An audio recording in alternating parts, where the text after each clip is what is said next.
পেঁয়াজ কলি। পেঁয়াজ কলি আমার ফেভারিট। শীতকালে আমার পেঁয়াজ কলি খেতে খুব ভালো লাগে। এই কাটতে অনেক টাইম লাগে, কিন্তু আমার খুবই পছন্দের একটা জিনিস, খুবই পছন্দ। জাস্ট লাভ ইট। পেঁয়াজ কলি ভাজা বলো না পেঁয়াজ কলির ঝাল, দুটোই প্রিয়। মা আগে করতো, আমার শাশুড়ি এখানে পেঁয়াজ কলি ভাজা করতেই শিখেছে আমাকে, আমি এটাই করি। কারণ এখানে ঝালটা আমরা খাই না, জানি না, আমি রেসিপিটা জানি না। এবারে আমি বেগুন কেটে ওর মধ্যে একটু নুন হলুদ মাখিয়ে রেখে দিয়েছিলাম।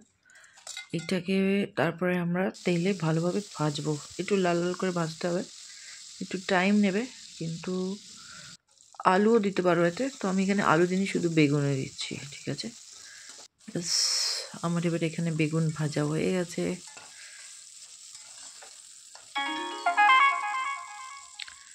বেগুন ভাজা শেষ। এইবারে এই বেগুনগুলোকে তুলে আমি একটা পাত্রে রেখে দিলাম। এরপরে আমি কি করব, ওই সেম কড়াতেই আমি প্রথমে একটু তোমাদের যদি 5 ফোড়ন থাকে তো দিয়ে দেবে, তারপরে একটু লঙ্কা, আর তারপরে এই পেঁয়াজ কলিগুলো ওর ভিতরে ভালোভাবে ধুয়ে এর ভিতরে দিয়ে দিতে হবে। আর এর মধ্যে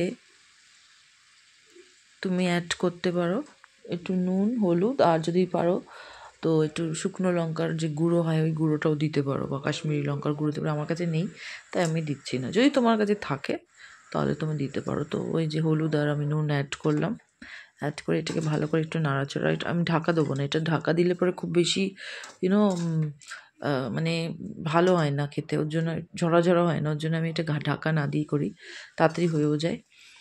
আর ব্যাস এটাকে বিনা ঢাকা দিয়ে এটাকে করতে হবে, অনেকক্ষণ ধরে একটু নাড়াচাড়া করতে হবে। এখানে তুমি নাড়াচাড়া করতে তো অন্য কাজও করে নিতে পারো, তো আমি নাড়াচাড়া করছি। আর ব্যাস কিছুক্ষণ নাড়াচাড়া করো, তারপরে যে বেগুনটা আমি ভেজে রেখেছিলাম ওটাকে এর ভিতর ঢেলে দিয়েছি, ঢেলে দিয়ে ওটাকে একটুখানি ভালোভাবে নাড়াচাড়া করে একটুখানি সামান্য চিনি দিয়েছিলাম, কারণ আমি সব সবজিতেই চিনি দিই। যেহেতু আমার শাশুড়ি দেন, আমার বাপের বাড়িতে দেয় না, কিন্তু আমার শ্বশুর বাড়িতে সব জিনিসে চিনি দেওয়া অভ্যেস, ওই জন্য আমি এতে একটুখানি লাস্টে চিনি দিয়ে দিলাম। চিনি দিয়ে এটাকে নামিয়ে নেব। হয়ে গেল আমার পেঁয়াজ কলি ভাজা রেডি। খেয়ে নাও গরম ভাতের সাথে।